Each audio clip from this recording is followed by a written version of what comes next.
Bonjour à toutes et à tous, je suis Annelise Selzer et je suis ravie de vous accueillir dans ce nouvel épisode de Lean Connection, un webinaire de l'Institut Lean France destiné aux curieux comme aux passionnés du Lean. Le but de notre rendez-vous mensuel est de vous faire découvrir le Lean sous toutes ses formes, grâce à des entretiens avec des femmes et des hommes qui le pratiquent au quotidien ou écrivent sur ce sujet, et vous donner ainsi envie d'en savoir davantage et d'en retirer des apprentissages pour vous-même. C'est parti!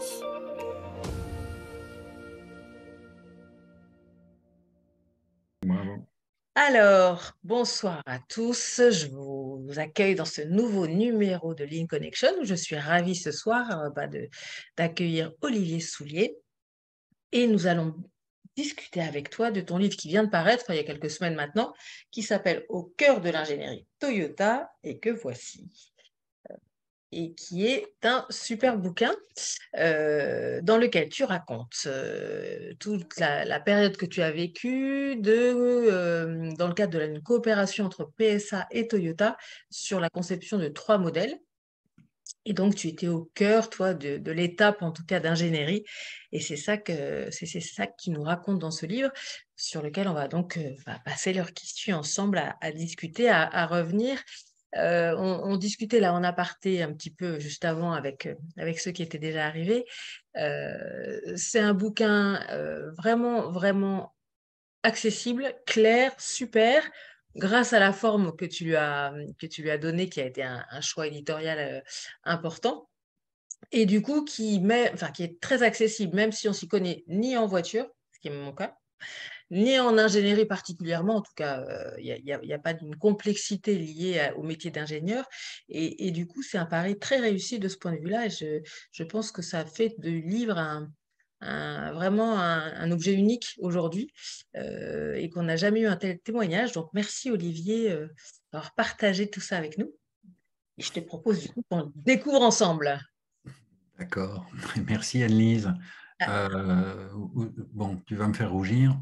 bah, écoute, tant mieux. Je crois, j'ai découvert il y a peu qu'il y avait un terme japonais qui caractérisait un petit peu ce que je ressens.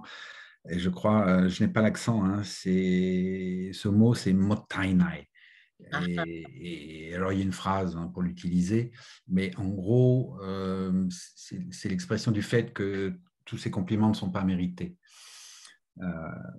Et, mais quoi qu'il en soit, ils font effectivement plaisir. eh bien, Et je écoute, te remercie. on va laisser juger aussi les autres lecteurs. Je suis sûre qu'il y en a parmi nous qui ont eux-mêmes lu le livre et qui auront sans doute des questions au fur et à mesure ou à la fin de notre Mhm. discussion.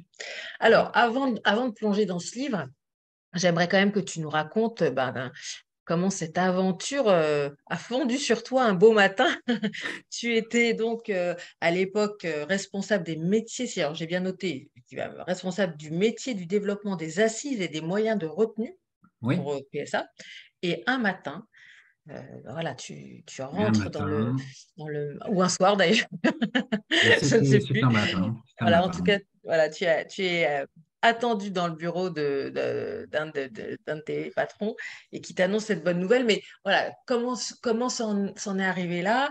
Et puis, comment tu as pris cette nouvelle quand c'est arrivé, donc de cette coopération et d'avoir un rôle fort? Que tu peux nous en dire un peu plus là-dessus? Parce que j'imagine que ça a été quand même un, un choc. Ça a été un grand choc, oui. Ouais. Un choc d'annonce, un choc culturel, effectivement, parce que jusqu'à présent, j'avais eu une carrière ou un début de carrière à l'époque chez PSA, qui était somme toute assez classique pour un ingénieur d'automobile, en tout cas en R&D. Donc, moi, je m'étais occupé de calcul scientifique, de simulation numérique, de domaines assez hard science. Et puis, je suis passé du côté du management d'équipe de conception, plutôt sur les équipements, les équipements de la voiture, équipements intérieurs.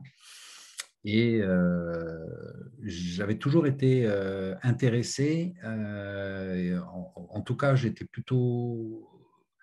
euh, j'étais sur ma faim parce que pour en avoir beaucoup discuté avec tous nos fournisseurs, j'avais fini par comprendre que ces fournisseurs avaient un respect assez incroyable pour l'ingénierie Toyota en particulier. Et le C'est par système les fournisseurs que ça t'est remonté. à l'époque, j'avais déjà une appétence par rapport à ce que Toyota faisait Mhm. parce que j'avais ces remontées de la part de nos fournisseurs D'accord, ouais. quand nous en discutions. Ouais, ce qui est intéressant, parce qu'effectivement, ils ont une relation particulière. Mais du coup, c'était pas une appétence par rapport au modèle de voiture qu'ils produisaient, qu'ils fabriquaient. Pas particulièrement, Ouais, nous les suivions naturellement comme tout les constructeur concurrents. automobile Mhm. suit sa concurrence. Mhm. Il y avait certains aspects effectivement techniques intéressants, hein, bien sûr, je ne vais pas le nier, mais c'était pour moi en tout cas, personnellement, en tant que manager d'équipe de Mhm. conception, j'avais cet intérêt qui avait été déjà éveillé par les contacts nombreux que nous avions avec nos fournisseurs. Alors évidemment, vous ne pouvez pas non plus trop en dire, puisque on est tenu, Secret. Ouais. on est tenu à une certaine discrétion Bien sûr. quand on travaille, quand on a une relation commerciale, mais en tout cas, ça transpirait, si tu veux. C'est ce qui fait que, effectivement, le jour où mon boss m'a proposé de rejoindre cette aventure, euh, je dirais, j'ai sauté dedans à pieds joints. Euh, et la réponse, pour moi, ne faisait effectivement aucun doute. On le sent. Oui, c'était pour moi un grand enthousiasme. Et les 7 années qui ont suivi, que j'ai passé au contact avec Toyota, ont jamais démenti ce sentiment. Même si parfois ça n'a pas été facile, hein. La vie n'est pas un long fleuve tranquille. L'industrie a ses bons jours, ses moins bons jours. Et puis, faire fonctionner un projet complexe, c'est quelque chose qui nécessite pas mal d'énergie et parfois on a un petit coup de barre, mais parfois on a des grands moments d'enthousiasme et puis des grands moments d'étonnement. Et c'est ces moments d'étonnement que j'ai gardé en moi, cette volonté d'apprendre au-delà du projet, puisqu'il y a quand même quelque chose qu'il faut bien comprendre, c'est que cette coopération entre PSA et Toyota, elle n'avait pas pour objectif qu'un certain monsieur Soulier un jour écrive un bouquin. Non, elle avait pour objectif de produire un certain nombre de voitures, ou de silhouettes de voitures, comme on dit, euh, à partir d'une usine en Greenfield.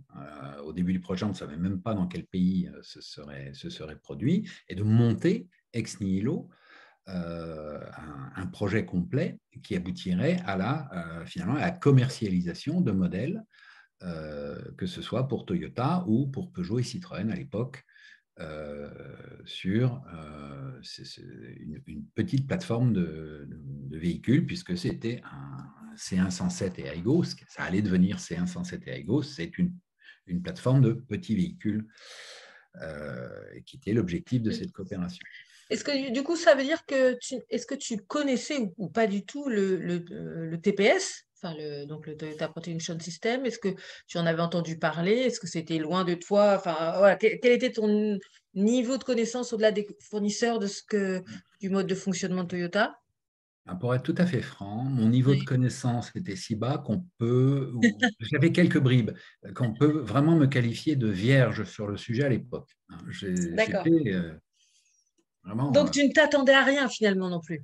Alors, euh, j'avais entendu parler Hmm. des performances de Toyota dans l'univers de la fabrication, dans l'univers de l'usine. Ça commençait à transpirer, même dans nos contrées, mais je ne m'attendais vraiment pas à trouver tout ce que j'ai trouvé D'accord. du côté de l'ingénierie. Ça a été des surprises à plusieurs niveaux. Je décris les niveaux de surprise Ouais, absolument. vers la fin du bouquin. Les surprises de Hmm. premier niveau, c'est « Ah, ils ne font pas comme nous ». Ouais. Je dirais que ça, c'est la surprise de premier niveau. Et puis la plus grande surprise, finalement, c'est celle qui agrégeait toutes ces petites surprises, ça a été de constater que le Toyota Production System, il faut entendre production comme production de valeur et pas fabrication au sens usine uniquement. Ouais, Et donc, c'est quelque chose qui s'applique transversalement ouais. et pas uniquement dans l'univers de la fabrication. Donc, ma grande surprise, ça a été de me rendre compte finalement que la R&D n'était pas du tout Exclu, laissée ouais, en de ce dehors de champ. tout ça. Ouais. Mais effectivement, tu as pu te dire ça à la fin, mais pas au Ouais, début, voilà. si je comprends bien. Oui, à la fin, on finit par y réfléchir. Et puis, Ouais. comme on est ingénieur français et donc rationalisant, comme j'explique quelque part dans le bouquin, Ouais. Alors, et alors, aimant les ouais. rationalisations, on se dit, mais il y a un système qui est à l'œuvre là-dedans. Et la surprise, c'est que finalement, ce système, c'est le TPS lui-même. Et ça, c'est une très, très grande surprise. Ouais. Ton livre d'ailleurs s'appelle Au cœur de l'ingénierie Toyota, mais il a un sous-titre. Il s'appelle Le chasseur philosophe et l'ingénieur paysan. Ouais, Alors, tu expliques pourquoi dans le livre, mais on peut peut-être le dire maintenant parce que ça parle bien de cet écart de perception du absolument. métier, d'une certaine manière, et, Mhm, et des cultures aussi avec lesquelles on regarde, enfin, on agit dans nos métiers respectifs. absolument. Et Est-ce ça que tu... vient Ouais, vas-y. d'une conversation que j'avais eue avec l'ingénieur en chef Toyota et à l'issue d'une confrontation. Bon, je ne veux pas vous embêter à vous en donner tous les détails, mais bon, en gros, j'allais le voir pour qu'il fasse plier son ingénierie Ouais, qui produisait des dessins un petit peu trop coûteux, en tout cas à notre goût, nous Français. Et vers la fin de cet entretien, il me dit, mais on a quand même des approches qui sont très, très, très différentes, vous et moi, vous et nous. Et moi, m'a-t-il dit, je constate que vous avez toujours tendance, c'est peut-être l'esprit français, à essayer de mettre une couche de rationalisation, de système sur tout ce que vous voyez. Et puis pour moi, m'a-t-il ajouté, c'est très clair que vous êtes en perpétuelle recherche d'alternatives. Vous êtes comme des chasseurs à l'affût. Vous n'hésitez pas à beaucoup discuter, effectivement, pour toujours tenter de trouver la meilleure approche. Et puis, vous n'hésitez surtout pas à le faire quand la décision est prise. Alors ça a été un sacré traumatisme pour Toyota. Je vous prie de le croire. ouais. Et c'est pour ça que je vous appellerai volontiers des chasseurs philosophes. Il me dit, chez nous, c'est quand même moins flamboyant comme approche. Nous sommes très, très centrés sur notre ingénierie, bien sûr, mais il dit, l'esprit qu'on a, l'image qui me vient, finalement, c'est celle de paysans qui creusent leur sillon et qui avancent avec l'aide de leurs standards. Et finalement, vous, chasseurs philosophes, et nous, paysans ingénieurs. Et il dit, mais attention, hein, je ne mets aucune critique dans Il n'y a pas de dans cette morale. comparaison, c'est juste que ça m'apparaît comme une différence assez fondamentale d'approche dans tout ce que vous entreprenez, ce que nous entreprenons. Voilà, ça vient de cette conversation-là. Alors, pour être tout à fait franc, Anne-Lise, ce titre-là, le livre, j'ai voulu je pense à ce livre depuis 15 ans. Oui, chez moi, la gestation, c'est Il plus a, long, il a mûri dans ta tête. ouais, c'est plus long que chez les éléphants. Hein. Et je m'y suis sérieusement mis depuis 10 ans. Et en fait, ça fait 2 ans que j'ai quitté le groupe pour me lancer dans d'autres aventures, plus personnelles cette fois-ci. Et j'ai mis ces 2 dernières années à profit, effectivement, pour m'y attaquer sérieusement, parce que 10 ans, c'est quand même bien long, et pour pouvoir l'achever. Donc, c'est pour dire que ça n'a pas été, ça a été quand même mûrement réfléchi. Donc, j'avais ce titre en moi depuis 10 ans. Et d'ailleurs, pour en avoir discuté avec les collègues de l'Institut Ligne France, c'était son titre. Hein. Alors, quand est-ce que ton chasseur philosophe, t'en es où? T'en es où? Et puis, c'est comme pour beaucoup de choses, il y a énormément de choses qui se cristallisent dans les dernières minutes avant d'appuyer sur le bouton où on dit à l'éditeur, c'est bon, c'est le bon à tirer, vous pouvez y aller et lancer l'impression.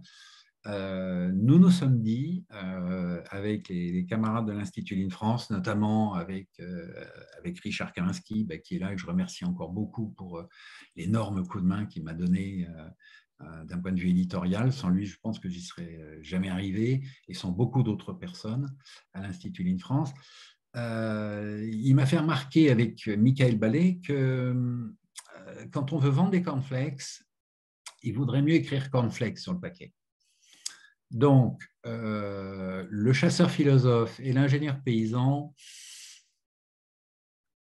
ça n'évoquait pas trop ce qu'il y avait dans le livre. C'est un peu compliqué de faire le lien. Ouais. Un peu crypté, un peu trop crypté. Et finalement, après avoir envisagé Voyage au cœur de l'ingénierie Toyota, bon, finalement, c'est au cœur de l'ingénierie Toyota. Mais ce titre, je l'avais tellement en moi depuis 10 ans. On peut mettre un sous-titre sur une couverture? Bah oui, on peut. Alors, j'aimerais bien qu'on mette le... Donc voilà, ça a été la pirouette, la façon de le garder. Voilà. Et alors du coup, ce qui est intéressant, c'est que on va voir, et ça c'est vraiment la structure que tu as choisie et qui rend ce livre si facile d'accès en fait, hein, alors que c'est sur un sujet extrêmement pointu, c'est qu'en fait tu vas mettre en scène dans chaque chapitre ces deux protagonistes, le chasseur philosophe et le paysan et l'ingénieur paysan, dans leurs échanges sur des points évidemment qui posent problème, Oui, parce que sinon, ça serait moins drôle. bien sûr. Et alors, peut-être, c'est sans doute pas exhaustif, il y en a sans doute eu plein d'autres, mais en tout cas, sur certains points qui vont faire émerger ou montrer ou pointer, en tout cas, les écarts de mode de fonctionnement entre les deux cultures de travail. Oui. Et du coup, si tu nous emmènes avec toi finalement sur ton terrain d'ingénierie, et ça, c'est super, évidemment, c'est un peu lean, tout ça, Alors mais oui, voilà. Donc, c'est ça qui ouais, est toujours un petit peu un souci, au moins en lean engineering. ouais. C'est que Mm. on a coutume de dire, et je pense qu'on a raison de dire, le lean, ça ne s'apprend pas, ça se pratique. Donc, écrire, à la limite, écrire un bouquin sur le lean, ça deviendrait presque un non-sens, puisqu'il faut le pratiquer plutôt que le lire. Et ça, c'est une difficulté que j'ai rencontrée dans les années qui ont suivi la coopération avec Toyota, en particulier quand il s'est agi de déployer le lean engineering chez PSA, et je parle sous le contrôle de quelques personnes de l'assistance qui ont Avec toi. participé à cette Ouais. aventure. Une formation sur le lean engineering, c'est un petit peu délicat.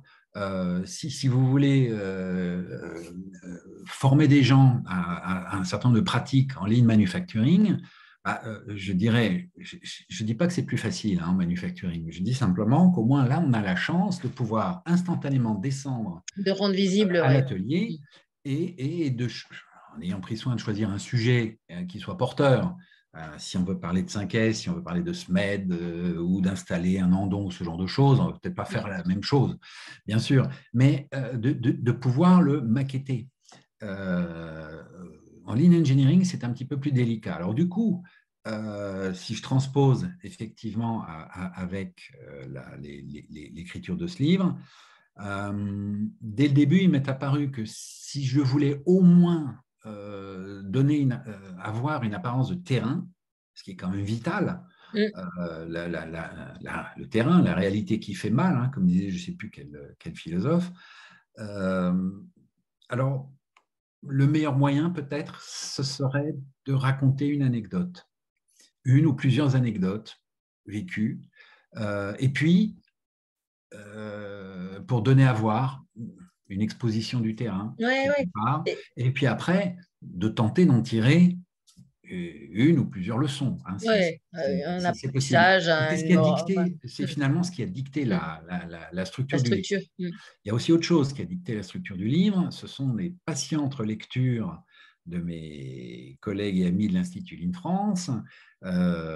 Et je dois aussi remercier Sylvain, parce qu'à l'époque, je n'étais pas en contact direct avec lui, mais Richard m'a dit, je l'ai donné à Sylvain, qu'il a adoré, mais qui m'a dit, dis donc, qu'est-ce que je me suis embêté pour arriver au cœur du sujet, tout simplement parce que ce que vous trouvez actuellement dans la postface de ce livre était mis L'ouverture, ouais.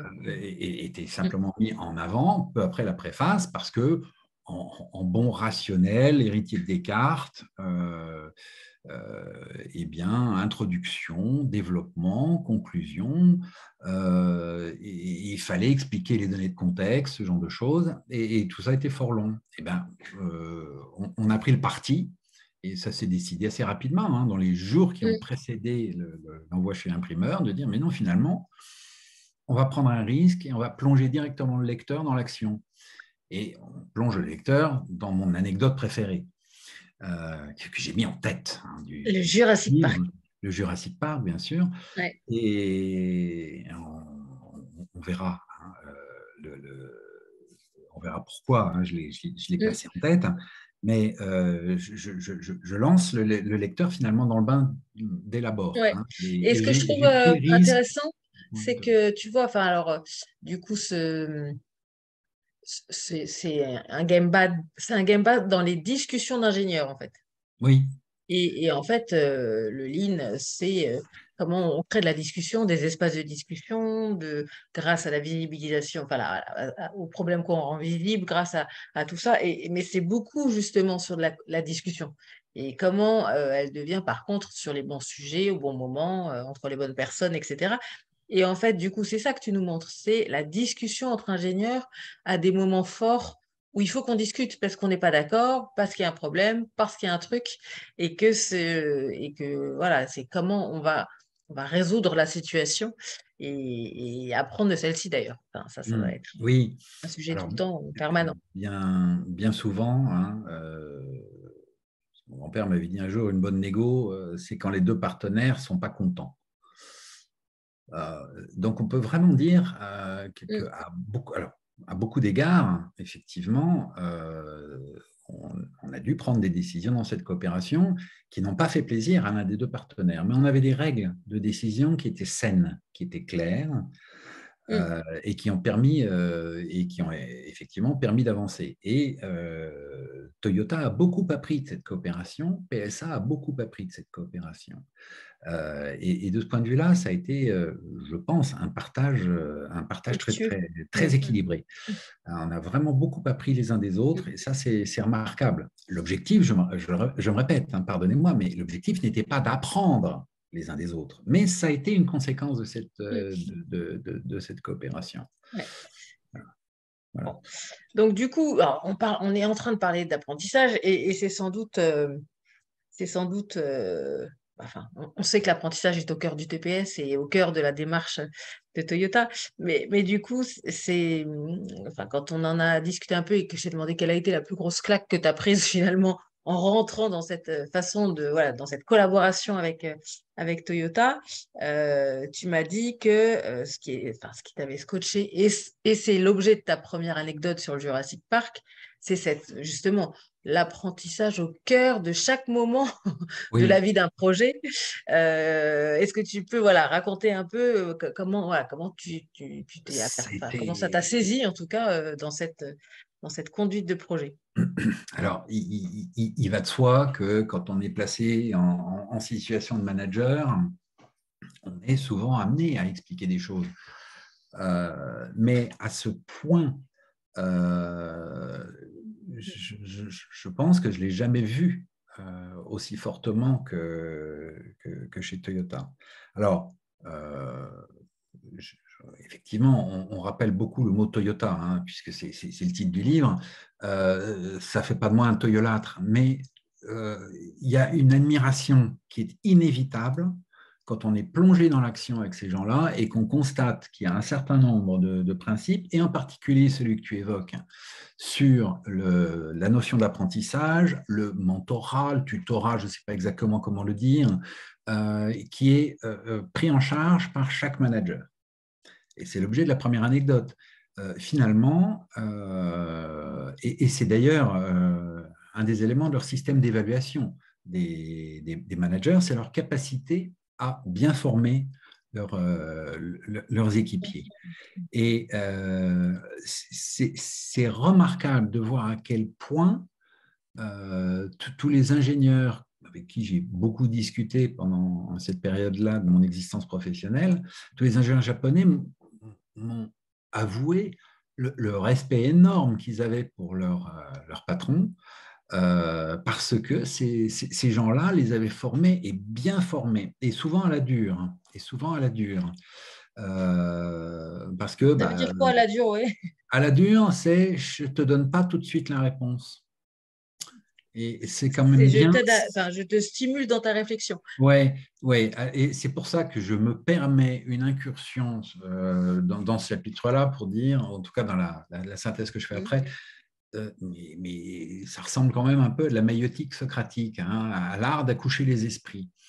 Le manager Toyota n'hésitera pas à saisir toute opportunité pour, s'il sent que l'événement qu'il a sous les yeux peut fournir une opportunité de formation ou d'apprentissage, il va saisir cette occasion et il va arrêter la pendule, même si on est en retard. Alors, bien sûr, pas en cas d'urgence, hein, mais même si le temps fait défaut, il dit, tiens, là, on a une belle opportunité d'apprentissage. Il arrête carrément la pendule. Monsieur Soulier, stop, s'il vous plaît. Et là, conciliabule pendant un quart d'heure. Et bon, alors, vous imaginez bien que moi le japonais, je ne sais pas parler le japonais, hein, à part pour quelques phrases de survie quand on est là-bas. Et c'est seulement après que j'ai appris ce qui s'était joué devant mes yeux. C'est un manager qui, face à une histoire un petit peu idiote, hein, à l'époque, j'étais un peu énervé, ça n'avançait pas très vite, et j'ai dit, mais finalement, et c'est là que cette analogie m'a sauté à l'esprit. J'ai dit, nos patrons, c'est comme des T-Rex. Hein. Ah, alors là, vous stoppez tout, les gens vous regardent, ils ne comprennent pas, et vous dites, ça y est, j'ai créé un beau scandale, mais bon, je vais commencer à lancer le bouchon, j'assumais, hein, je suis allé au bout de mon histoire. Et je leur ai expliqué qu'effectivement, il fallait être très, très vigilant quant à la cohérence interne des documents, a fortiori quand on les présentait à de très hauts responsables de grands groupes comme les nôtres, parce que ces personnes-là n'avaient que les documents qu'on leur mettait sous les yeux pour se faire une opinion, ils n'avaient pas grand-chose d'autre, ils n'avaient plus trop le temps, hélas, ils regrettaient d'aller sur le terrain, donc ils étaient forcément, naturellement, très sensibles à la cohérence interne des documents. C'est pour ça que j'avais développé cette analogie un petit peu tirée par les cheveux entre un top manager et un T-Rex. Et là, immédiatement, le patron de la division des équipements intérieurs m'a arrêté. Il a dit, tiens, là, il y a quelque chose à extraire de ce que le gaijin vient de nous raconter, et il l'a fait fructifier auprès de ses propres équipes. Et là, ça a commencé à...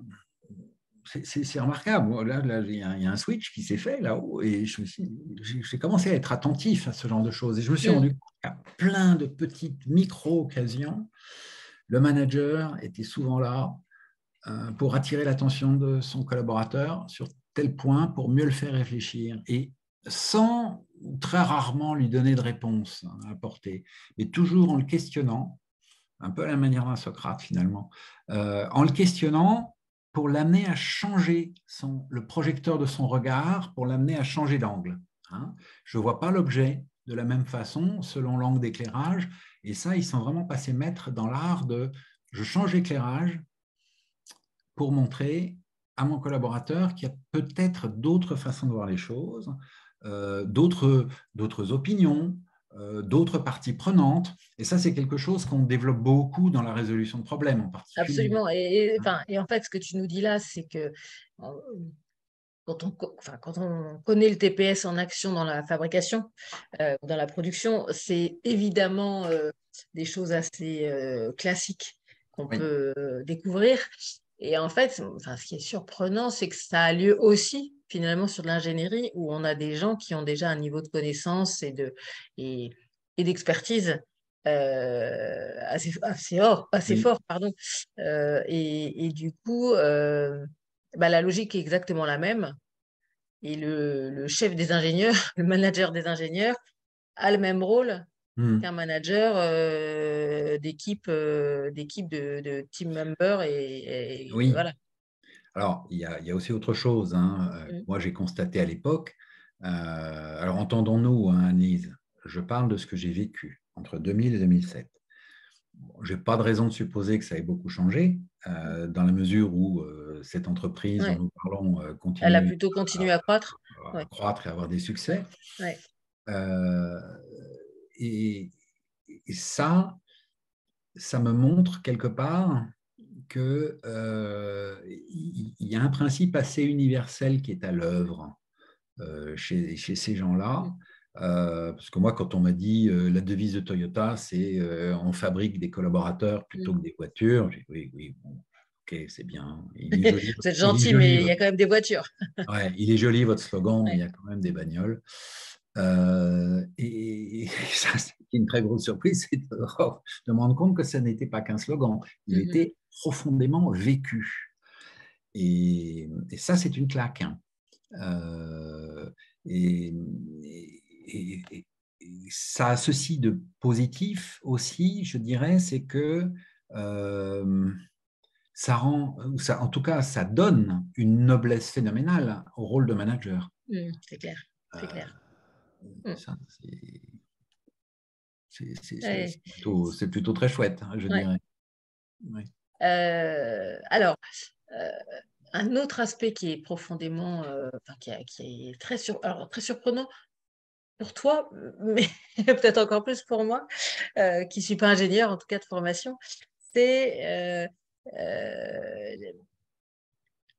en fait, enfin, c'est tout ce qui est l'obsession de la technique, l'obsession du standard, enfin, vraiment la Oui. connaissance forte de de toute la dimension technique et la prime absolue à la compétence technique et aux experts et à tout ce dont tu vas nous parler sur les cahiers de connaissances et autres façons de Oui. suivre, de regarder cette somme de connaissances qu'on a et de la faire fructifier. Euh, et quand je dis que c'est surprenant pour moi au sens où euh, je m'imaginais peut-être naïvement que c'était un peu comme ça que faisaient tous les ingénieurs du monde. Et j'entends qu'il n'y a finalement pas cette même pratique autour de la connaissance technique Alors, dans les deux cultures. on ne peut pas avoir d'ingénierie sans avoir d'expertise technique forte, Il y a un hein, truc, voilà, qui est quand même un dans peu les une différentes base. fonctions techniques. Ouais. Et je suis bien persuadé, même si je n'y connais rien, que si c'est pour développer un système médical complexe, un nouveau Mm. téléphone, un logiciel, un système aéronautique, ce genre de choses, là, ça reste profondément vrai. Euh, Vous avez forcément de l'expertise. Une des difficultés qu'on rencontre fréquemment, c'est d'arriver à conserver ces techniciens, ces ingénieurs Mm. techniciens assez longtemps en poste pour pouvoir faire fructifier l'investissement que vous avez consenti à les former. Toyota avait coutume de dire, je crois, tant qu'on n'a pas 10 ans d'expérience en ingénierie, on est débutant. Et sur certains sujets complexes, ils ajoutaient même 15 ans, c'est mieux. Et moi, j'ouvrais les yeux grands comme ça, parce que déjà dans mes équipes techniques, quand j'arrivais à garder un ingénieur plus de 2 ou 3 ans Mm. en poste, ou à faire 2 ou 3 projets dans sa spécialité technique, C'était c'était une un petit peu victoire. difficile. Ouais, ouais. Alors la question qui se pose, c'est comment on fait pour arriver à les conserver là-dedans. Ben, il y a une réponse, à mon avis. une réponse, mais ça n'est sans doute pas la seule, qui est de dire, à partir du moment où vous révérez, j'ai bien dit révérer, c'est même pas respecter, révérer la compétence technique et que vous le montrez dans tous les actes d'ingénierie du quotidien, forcément, la personne qui porte ce savoir-faire technique se sent soutenue et elle se sent portée quelque part. Et valoriser, évidemment, aussi. Elle va être quand même un peu plus motivée, même si, il faut bien le dire, la vie n'est pas rose chez Toyota, comme elle n'est pas rose dans les R&D chez Renault, Ford, PSA, Stellantis désormais. La vie n'a jamais été rose dans les ingénieries. Ils ont les mêmes problèmes de ressources que nous, les mêmes problèmes de temps qui manquent pour arriver à travailler et à sortir leur projet à temps. Mais en revanche, moi, je note que leur respect incroyable pour la compétence technique est probablement à l'origine, en tout cas une des origines, de la grande stabilité de leurs effectifs techniques.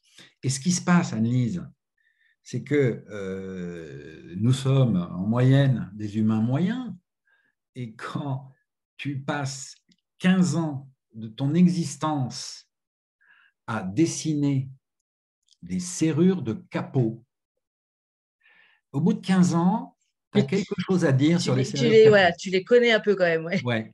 Et tu connais même très bien celle de la concurrence, et tu maîtrises ton sujet, même si tu es un être humain normal, moyen, sans être un génie. Le temps joue beaucoup pour l'acquisition d'expérience. Le temps et puis la multiplicité des situations rencontrées qui viennent alimenter ta connaissance, quoi. Un soir, on prend une bière avec un des ingénieurs de l'équipe, un japonais, et puis il avait l'air un peu déprimé, le garçon. Et comme c'était le soir, quoi, on avait terminé le boulot, on avait le droit de se parler un peu un plus léger, peu. on fait connaissance, c'est normal. C'est quand même mieux, on travaille mieux ensemble quand on se connaît mieux. Puis vous avez l'air soucieux. Qu'est-ce qui se passe? Il me dit, Monsieur Soulier, mon chef est fou. Et alors là, j'ai dressé l'oreille parce que ce genre de manifestation est rare. Il y a un très grand respect pour la hiérarchie. Et je dis, ah bon, qu'est-ce qui se passe?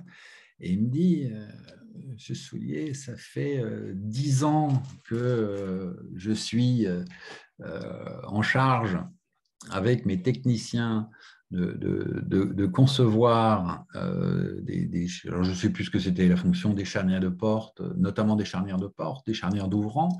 Et là, figurez-vous que mon chef, il veut que le mois prochain, je prenne la responsabilité des charnières de coffre et de capot.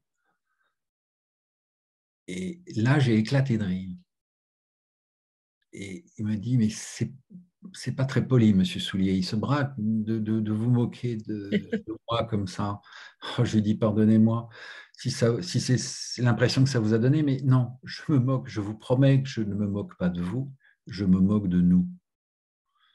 Parce que, effectivement, chez nous, les turnovers sont quand même beaucoup plus rapides que ça. Et une des difficultés qu'effectivement un responsable de R&D a, notamment, c'est bien sûr la gestion des compétences de son équipe, et de faire face à un turnover qui, dans nos contrées, peut être quand même assez rapide et problématique. Donc, il y a ceci qu'il faut dire en premier, c'est qu'avec cette révérence qu'ils ont pour l'expertise technique, je pense que c'est un axe fort de motivation pour rester dans une fonction. Après tout, si vous êtes dans une fonction qui est méprisée ou qu'on passe son temps à fouler aux pieds, vous allez faire autre chose. Pas là où se porte l'intérêt des dirigeants, des managers. Ensuite, au chapitre de l'expertise technique, alors, on a parlé des cahiers de connaissances. Alors, ça peut prendre la forme de cahiers, ça peut prendre la forme de fichiers sur un partagé, peu importe hein, la forme. Ce qu'il faut, c'est que ce soit accessible et que ce soit tenu à jour. La connaissance est vivante. Moi, j'ai constaté que dans leurs équipes, on n'avait pas d'équipe centrale, fonction technique par fonction technique, qui était en charge de maintenir le savoir-faire, mais que c'était quelque chose qui était de la responsabilité de tous les participants. Je crois que je pense que la formule est de Michael, alors il me pardonnera si elle n'est pas de Michael, mais travail égale standard plus Kaizen. Ouais, alors je voulais te la partager parce que justement je l'ai prise et je l'avais, alors hop, j'avais prise, voilà, travail égal respect du standard, mince, pardon, c'est de l'avant, voilà. Voilà. Donc. Effectivement, on dit souvent job égale work plus Kaizen. Oui. Et je ne sais pas si c'est Mickaël qui l'a inventé, mais en tout cas, c'est clair qu'elle apparaît dans plein de ses bouquins. Oui. Et là, toi, tu la transposes comme ça, effectivement. Oui, et je l'ai vraiment vu en application. C'est profondément vivant. Au sens où, bien sûr, en tant qu'ingénieur en charge de développer un système de freinage, ou prenez des étriers de frein hein, sur une voiture, mon devoir, c'est effectivement de sortir des définitions, des spécifications techniques correctes à l'heure et qui permettent aux fabricants, qu'ils soient internes ou externes, de fabriquer correctement à partir de ces éléments-là. Je dirais, et pour faire ça, je m'appuie sur des standards. Alors, des standards qui peuvent être à deux niveaux. Il y a le standard sur comment je dois faire pour dessiner un étrier de frein, avec mon outil de conception, CAO, avec mes règles de conception. Ça, c'est sur comment travailler, mais également en appliquant des standards sur la fonction technique elle-même. Hein, et ça, c'est peut-être un peu particulier à l'univers de l'ingénierie. On a vraiment ces deux types de standards qui sont à l'œuvre. Hein, c'est comment bien travailler et quelle performance technique d'un bon étrier de frein, d'un bon système d'essuie-vitre, d'un bon garnissage de porte, hein, d'une bonne soupape. Oui, c'est ça. On sait dire ce que c'est qu'un bon étrier, quoi. Voilà. Et surtout, un bon étrier pour une petite voiture, ou pour une grosse voiture, ou pour une voiture de sport, dans tous les cas de figure, bien sûr. Donc, j'applique ces différents standards, mais ça ne suffit pas, parce que ces standards, ils ont été créés par la confrontation avec le réel, hein, le réel qui fait mal, hein, je le répète, des expériences passées, des projets passés. Hein, en ingénieur, on parle souvent de projets. Et donc, moi qui suis ingénieur dans une fonction technique qui sert un projet à un instant T, mon devoir, ça n'est pas que, bien sûr, d'appliquer mes standards, toujours à deux niveaux, mais aussi de contribuer à les améliorer. Et c'est ce que je raconte dans l'anecdote de l'essuie-vitre, comment je l'appelais, Capitaine Flamme. Alors, il ne faut pas m'en vouloir. Hein. J'ai toujours des titres un petit peu, un peu tordus. Ça, c'est mon défaut. Mais ce jeune ingénieur m'a effectivement raconté que, oui, lui, il était en charge d'un certain nombre de sujets pour faire avancer ses standards et qu'il était marqué à la culotte par son patron qui ne le lâchait pas sur le sujet. Et oui, c'est un truc hyper sérieux, quoi. Oui. Je cite des exemples hein, dans ce passage, des exemples très concrets, très précis, très ras des pâquerettes, très pratiques, sur lesquels cet ingénieur était chargé de faire avancer le référentiel de son équipe.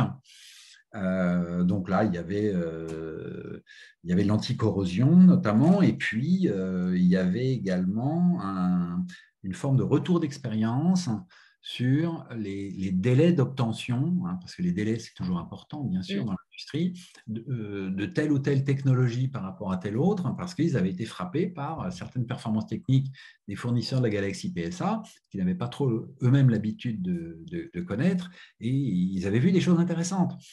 et naturellement, il cherchait à les faire fructifier de façon à ce que ça intègre ensuite le cahier de connaissances de l'équipe. Ce n'est pas un cahier de connaissances qui est perso. Alors bien sûr, le cahier de connaissances, vous l'annotez, vous le rendez quelque part personnel, mais vous avez, en faisant ça, l'objectif de partager ce que vous aurez vous-même glané pour qu'il intègre le cahier de connaissances général de l'équipe. Et c'est là où on retrouve bien cette notion voilà, qui est une base du TPS, hein, qui est le standard pour se former, pour former les nouveaux arrivants. Le standard comme vraiment outil des connaissances, enfin, lieu de connaissance de l'équipe par Oui. rapport à son job, et donc hyper Et précieux.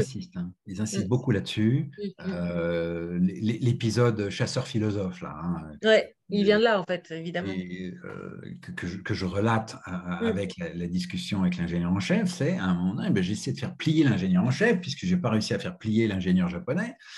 Et l'ingénieur en chef me dit, mais qui croyez-vous que je sois pour oser aller contre les standards techniques des ingénieries qui servent nos projets? Ouais. Ça n'est pas possible. Malgré le poids immense, et ça c'est un point dans le peu de temps qui Marquant. reste quand Ouais. même, et c'est un point sur lequel je ne peux pas ne pas Ne pas insister, appuyer. Ouais. c'est parler un peu de l'ingénieur en chef. Ouais. Parce que je crois que les personnes qui nous écoutent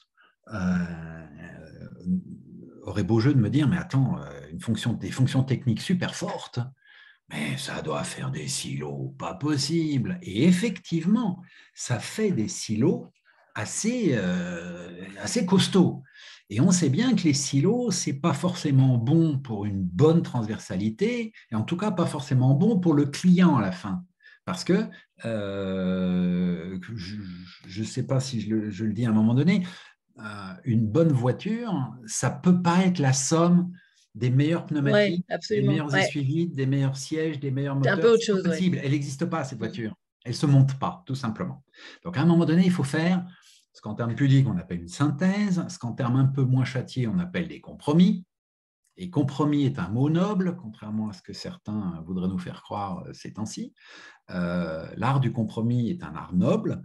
Et l'ingénieur en chef, au même titre qu'un directeur de projet dans un univers plus occidental, a la responsabilité de cette synthèse et de ce compromis. Ce qui est remarquable dans ce que j'ai vu à l'œuvre chez l'ingénieur en chef de Toyota, c'est le degré de personnification assez incroyable, d'incarnation. Littéralement, le projet s'incarne dans une personne physique. Alors, ça met quand même pas mal de contraintes sur la Ouais, personne. ouais. J'ai cité quelques-unes de ses qualités. Ça en pourrait en faire une surfemme ou un surhomme, puisque fort heureusement, j'ai appris d'ailleurs il y a assez peu de temps que maintenant, il y a des ingénieurs en chef femmes chez Toyota. Je vous prie de croire que ça n'a pas dû être simple, parce que quand j'ai travaillé avec eux, il y avait fort peu de femmes dans les ingénieries. C'est une bonne chose que les Toyota aient effectivement quand même ouvert ces fonctions qui étaient terriblement masculines à des femmes pour des raisons qui sont excellentes en elles-mêmes et qui ne m'appartient pas de développer ici, ce n'est pas le sujet. Ce que je veux simplement dire, c'est que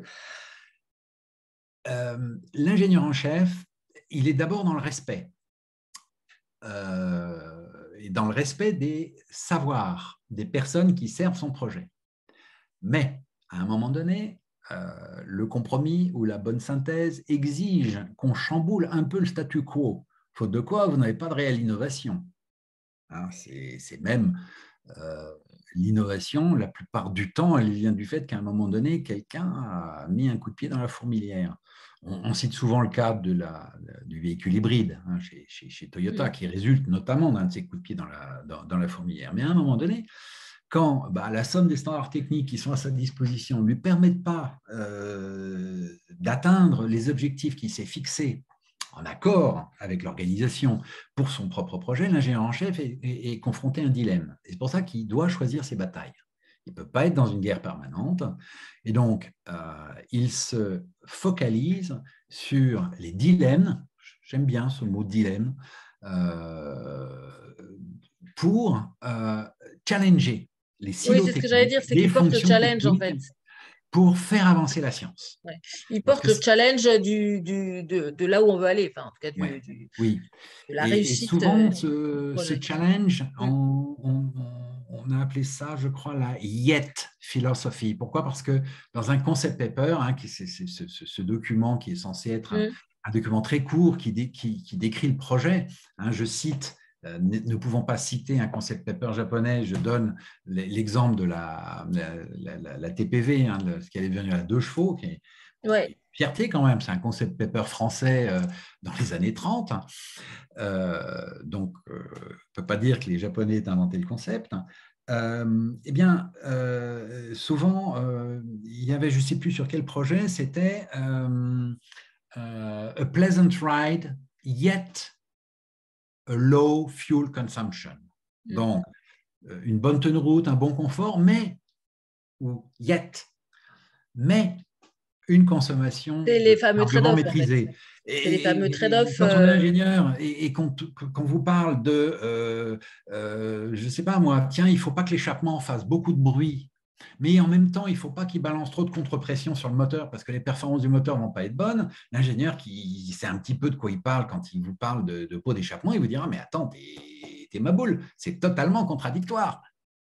Hein. Oui, c'est Bon, les fameux donc, trade-offs décrits par Cécile dans son livre. exactement, exactement. Donc, je ne me suis pas trop étendu sur les trade-offs. Là encore, je me suis vraiment focalisé sur ce dont j'ai été témoin le plus direct possible. Mm. Pour ça que je ne parle pas non plus de façon exhaustive du set-based concurrent engineering. Il y aurait tellement à dire et à écrire sur le sujet. Mais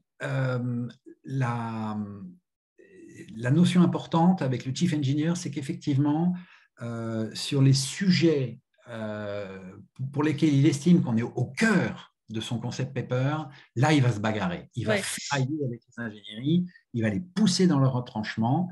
Et alors, je ne veux pas être mal poli en disant qu'il y a du sang sur les murs, mais ce que m'a laissé entendre l'ingénieur en chef nippon, c'est que ce sont des discussions qu'on peut qualifier de viriles. Hein, ça n'est pas Ouais. ça. Et il a un positionnement très particulier dans les organisations, il a à la fois le pouvoir sans pouvoir, enfin quelque chose comme ça, quoi. Oui, Euh, en fait, il n'a il pas de a pouvoir, mais il a le respect, la légitimité, exactement, et un mais pas le énorme, pouvoir hiérarchique, oui, mais voilà. un gros pouvoir de persuasion, c'est Ouais. très clair. Euh, Moi, alors je ne pense pas être le seul en lean engineering, et je pense que Liker l'a exprimé beaucoup Mm. mieux, Liker et Morgan l'ont exprimé beaucoup mieux que je ne pourrais l'exprimer, mais on a dans l'existence même du chief engineer à la Toyota un contrepoids très intéressant par rapport à ce qui pourrait être des silos techniques qui deviendraient des citadelles de compétences techniques. Et ça, c'est à mon sens, qui maintient Ouais, c'est quelque chose de une fort. forme d'équilibre. Ouais, Une ouais, forme d'équilibre. ouais. Et alors, la question à 1 000 euros, 1 million d'euros, euh, par rapport à la question du prix, des coûts, enfin des choses comme ça, comment il se situe par rapport Alors, à... Ouais. voilà une question qu'elle est bonne. Bon, déjà, il ne faut pas les croire moins obsédés par les prix que les ingénieries européennes. Hein. D'accord? On a souvent tendance à dire, ouais, mais vous, chez PSA, chez Renault, il n'y a que le prix qui compte, Mhm. etc. Combien de fois on l'a entendu? Mais chez Toyota, le prix compte. Hein. Après tout, ce qui fait aussi la rentabilité d'une maison comme celle-ci, surtout avec des investissements aussi lourds, c'est le fait qu'elle maîtrise ses coûts, et en particulier ses coûts de production, ses prix de revient. Donc, c'est très important. Donc, déjà, je pourrais m'en tirer par une pirouette en me disant, mais finalement, le prix, bah, ce n'est qu'un élément de la performance technique. D'accord? Comme d'autres. Hein, la performance technique, elle est multifactorielle, le prix en fait partie. Ça, c'est une chose de le dire. La deuxième, c'est de dire, nous, dans ce qu'on a vu, c'est que le prix est souvent une conséquence du standard. D'accord? Et on a constaté qu'effectivement, en tout cas, c'est ce qu'on a cru voir, l'ingénieur Toyota discutait assez peu du prix lui-même.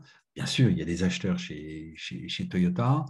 Je crois que l'accent est surtout mis sur le fait que, oui, c'est peut-être un peu plus cher, mais c'est fabricable ou quasi systématiquement fabricable, parce que bien sûr, il y a des erreurs, il y a des exceptions, hein, ce sont des humains. Et les remises en cause coûteuses sont rares. Hein, j'ai vu que tu Et avais donc là, ce que extrait tu dis, c'est, ouais, ça mon parle des tableau Français là contre les sur, Japonais. Ouais. oui, mon tableau là sur le coût des modifications. Je l'ai là, je vais le. Et ça, alors c'est un petit peu une tarte à la crème, ce tableau, hein, de la R&D. Hein, c'est quelque chose qui justifie le principe aucun défaut, hein, c'est-à-dire qu'une erreur commise à l'étape A, détectée à l'étape A, elle vous coûte 1. Ouais, je Si suis elle est en train de le détectée à chercher. l'étape B, elle vous coûte 10, Je vais le et c'est partager. exponentiel. Ouais. Hein. Donc, il y a, je pense, le concept sous-jacent, c'est que, alors je le dis de façon un peu provocatrice, pardonnez-moi, la sérénité de l'industriel n'a pas de prix. Bien sûr qu'elle a un prix. Hein, je ne vais pas vous faire je vais pas vous refaire le quoi qu'il en coûte, mais et c'est pas l'objet. Sauf que je crois qu'il serait quand même bon que on se préoccupe profondément de la fabricabilité de ce qu'on dessine. Pardonnez-moi cette la palissade, mesdames et messieurs, mais c'est central. Et ce qui caractérise aussi C'est énormément ça. les ingénieurs, absolument, j'allais y venir, je vois que tu me précèdes. Merci Annelise. Les ingénieurs Toyota, c'est une très bonne connaissance Ouais. de l'industriel qui va fabriquer les fonctions qu'il développe, hein, et des contraintes industrielles qui vont avec, mais surtout une focalisation extraordinaire sur l'applicabilité, la fabricabilité du concept. Alors, la formule que vous avez là, bah, vous reconnaissez bien, pour ceux qui me connaissent un peu, mon amour immodéré pour les formules un petit peu idiotes. La valeur réelle d'un concept, c'est le produit de son applicabilité, le alpha, et de sa valeur intrinsèque. Alors, valeur intrinsèque, on est très très fort en général, hein, au pays de Descartes, pour des concepts absolument extraordinaires, mais qui, hélas, bien souvent se heurtent et se brisent sur la réalité qui fait mal, tout simplement parce que ils sont un petit peu trop, ils sont too much, et leur applicabilité n'est pas au cœur de ce qui devrait être quasiment la première, la première réflexion. Et ça, cette formule-là, je trouve qu'elle résume très bien ce dont on a parlé avant, c'est-à-dire l'importance de la connaissance technique profonde de- des matériaux, de tout ce qui concerne les matériaux et de la fabrication des sous-ensembles, enfin de l'étrier comme dont on parlait tout à l'heure. Hein. Oui, Donc ça, c'est vraiment, on a tout compris à ça. oui, Et donc, on sait qu'il est applicable dans telle situation, ouais. avec tel matériau, avec tel tout ça. Donc, c'est tout le rendu des cahiers de connaissances. Et puis, c'est vraiment aussi la différence de culture entre le chasseur-philosophe et le paysan ingénieur. Ouais, il y Celui a qui cherche le bon coup flamboyant, mais finalement qui va peut-être n'être qu'une bulle qui crève, et celui qui est robuste ouais. dans sa réflexion et dans son applicabilité, quoi. Oui, alors ça peut aller très très loin et je l'explique, hein, je le raconte dans l'anecdote sur le Mohican roof molding, hein, Ouais, sur c'est le joint de le. pavillon. Je ne Alors là, connaissais pas. c'est peut-être un peu technique, Voilà, je n'avais hein, jamais eu de véhicule, débat sur ce sujet-là. mais oui, mais et là, je pointe du doigt ce qui peut être poussé à l'extrême, un défaut à la limite, hein, chez eux. C'est-à-dire, l'idée qu'on défendait, hein, c'était l'absence de joint. Mais pour faire ça, il aurait fallu adopter un process de soudure des tôles entre elles qui aurait mis une contrainte sur l'industriel et une contrainte sur la forme des électrodes, sur Mm. leur taux de remplacement, ce genre de choses. Et l'ingénierie a refusé même de considérer ça parce que c'était trop tard. Ça n'avait pas été évalué auparavant. Et je dois avouer qu'ils ont même fait preuve, à la limite, d'un peu de mauvaise foi pour refuser nos arguments sur le sujet. Parce qu'ils ont bien vu qu'on avait quand même de très bons arguments. pour avancer cette proposition. Mais la sérénité de l'industriel n'a pas de prix. Et ça, c'est quelque chose qu'on a beaucoup trop tendance à oublier. Moi, je ne croyais pas trop, étant ingénieur de R&D, ça m'énervait quand un ingénieur de fabrication me disait « Oh, vous, dans votre tour d'ivoire ». On entend souvent la R&D, c'est la tour Ouais, d'ivoire. ouais, absolument. Ouais. Mais j'ai fini par Mais en découvrir fait, que, c'est vrai. hélas, c'est vrai. Ouais. Euh, Tu vois, j'ai souvent en tête cette anecdote que raconte Frédéric Fiancette de la R&D de Sopla à l'époque, qui avait fait quelque chose, je ne sais plus ce que c'était, mais c'était quelque chose relatif au robinet, sur évidemment des ordinateurs en 3D, etc. Ils avaient juste oublié de vérifier l'échelle, et quand c'est arrivé en production et en montage, eh ben, ils se sont aperçus que la pièce qui était peut-être formidable, mais était tellement petite qu'elle n'arrivait même pas à être manipulée par des doigts humains, en fait. ouais, Et que elle était trop petite, elle n'était pas appropriée oui, euh, pour être fabriquée, enfin pour monter les pièces, et que personne s'en était rendu compte dans la R&D. Voilà, donc c'est oui, vraiment, oui, on est oui, emporté par ces tout à idées fait. et on oublie l'applicabilité parfois. Enfin, jusqu'à oublier l'applicabilité Bon, parfois. en tout cas, ce que j'ai voulu expliquer un petit Mm, peu dans tout ça, c'est montrer ce dont j'avais été témoin. mm, Euh, Vous qui m'avez lu, vous avez très bien compris que je ne suis pas un grand conceptualisateur. Moi, je suis un modeste ingénieur d'automobile. Je ne suis pas un grand théoricien. Et ce n'est pas le propos de ce bouquin. Alors, effectivement, je fais des liens avec d'autres ouais, non, non, exemples, mais c'est plutôt un récit oui, mais de c'est grands ça qui est riche. étonnements. C'est ça qui est riche parce que ça nous fait voyager au pays de l'ingénierie, même si ce n'est pas effectivement ce que tu disais, comme Montesquieu, enfin les lettres persanes. En fait là, tu nous le donnes à voir, mais de l'intérieur. Et Oui, c'est ben, ça qui est c'est ce que j'ai essayé de et faire en c'est tout ça cas. qui est vraiment, vraiment, Oui, vraiment chouette. Il y a un dernier point peut-être qui est vraiment, enfin, encore une fois, qui nous montre la similarité du processus du Lean dans la production et puis du Lean dans l'ingénierie, c'est le rendre visibles les problèmes, le fait de rendre visibles oui, les on n'a pas problèmes parlé effectivement et qui est vraiment, alors, d'aménagement visuel, mais bon, effectivement, je vous engage à lire Les Casiers de la Terreur si ce n'est pas fait dans ce ouais, chapitre du c'était, livre. Mais les solutions incroyablement simples qu'ils savent développer pour rendre visibles des choses qui sont très difficilement visibles en R&D, où on a peu Mm, d'objets, en tout cas jusqu'à ce qu'on arrive à la production de série, on a très peu d'objets physiques. Et comment on tire l'endon mm, quand on n'a pas d'objet physique à manipuler? C'est une question qui est très très intéressante. Et j'ai vu différents exemples euh, d'une simplicité incroyable et qui marchent, tout simplement, qui fonctionnent et qui réussissent à rendre visibles des choses qui aussi invisibles qu'un un problème technique avec des délais à respecter sur une définition numérique ou une spec et un paragraphe de la spec qui pose un problème, qui sont des choses qui n'ont aucune matérialité en elles-mêmes tant que l'objet n'est pas fabriqué. Et ça, ça a aussi été une découverte. Ce sont des moyens simples, mm, jamais mm. simplistes, mais très très simples, qu'il faut avoir aussi l'humilité de savoir regarder, considérer et accepter. C'est d'ailleurs parce que je n'avais pas eu cette humilité, hein, je l'explique dans le chapitre, je me suis pris une grosse claque et une engueulade au passage. J'avais regardé leur truc, qu'est-ce que c'est que ce truc encore? Des casiers qui bougent. Casier pour gérer. Ouais. Une décision, n'importe quoi. Ouais, c'est pas possible ça. Et c'est ce manque d'humilité de ma part qui m'a fait atterrir brutalement. Et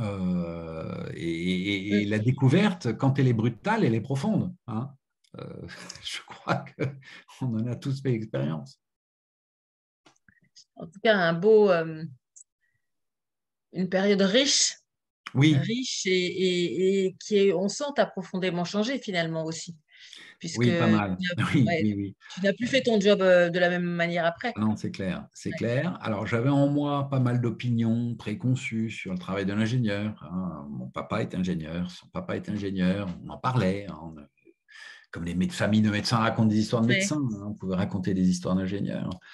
Et donc, j'avais quand même quelques bons principes un petit peu inculqués en moi, mais là, je suis retourné sur les bancs de l'école sur beaucoup de sujets. Je ne l'ai pas regretté. Et je leur en sais un immense gré. C'est un cadeau qui m'a été fait, même si bon, l'expression de ce Tu t'es fait cadeau un a parfois peu, été un petit peu difficile ouais, tu à t'es un peu vivre. fait secouer parfois par, Oui. par leur pratique voilà, Voilà. d'un autre type. Oui. Alors, Bon, en tout cas, Olivier, il faut le que. temps passe très très vite. Et donc, ce que je te propose là, c'est qu'on fasse un petit stop et qu'on voit s'il y a des questions Ouais, des personnes qui sont avec nous, avec plaisir. qui étaient là depuis le début ou qui nous ont rejoints en cours de route. Et si vous voulez poser des questions, commenter, témoigner de votre lecture du livre, voilà. Tout à l'heure, il y a Yann qui a dit que le Capitaine Flamme l'avait aidé à se remémorer le chapitre. Donc, c'était un bon moyen mnémotechnique voilà, d'avoir intitulé ce chapitre donc, du nom de ce fameux dessin animé. J'aurais toujours aimé raconter des histoires, alors. Voilà. Donc, est-ce que l'un ou l'une d'entre vous a des questions, envie de nous venir? Ouvrez vous pouvez soit les poser par la discussion, mais soit sinon ouvrir votre caméra, votre micro pour la poser, hein. On est entre nous, il n'y a pas de souci. Sylvain, rebonjour, vas-y, on t'écoute. Bonsoir. Oui, une question. Alors d'abord une remarque. Donc pour dire à Olivier que les titres en effet des chapitres, je trouve, sont très évocateurs. En tout cas, permettent de bien ancrer les anecdotes. Et puis le bénéfice additionnel, c'est que quand on veut raconter ces anecdotes et partager, on en tire toujours l'attention avec ces titres de chapitres et le contenu finalement derrière l'histoire, j'allais dire drôle, en tout cas marquante, du concept qu'il y a derrière. Donc ça, je trouve ça Mhm. très bien. Ma question pour Olivier, c'est Annelise a dit, est-ce que ça a changé ta manière au niveau professionnel de manager les équipes? Oui, certainement. Est-ce que tu t'es inspiré des expériences que tu as eues chez Toyota? Et alors, de manière brève, parce que ça pourrait être long, en quoi tu as principalement changé ta manière de manager? Euh, Mon job d'après, ça a été de créer la démarche Lean Engineering chez PSA. Et à ce titre, effectivement, on avait une petite équipe et un réseau dans toutes les ingénieries de la R&D de PSA, un réseau de correspondants. Alors, je ne dis pas que j'ai réussi, mais il y a une difficulté pour les lean officers de tous les groupes industriels, de toutes les entreprises, je crois. Elle tient en. Je crois que la formule américaine, c'était Make your lean process a lean process. Et ça, c'est une difficulté aussi, hein. Il ne faut pas, dans la manière qu'on a de vouloir faire changer les choses en apportant quelque chose comme le lean engineering, se lancer dans des bureaucraties affreuses. Il faut que ça reste un processus lean. Ce qui a alors, je crois qu'il y a au moins 2 personnes dans l'assistance ce soir qui pourraient en témoigner parce qu'elles en ont beaucoup souffert.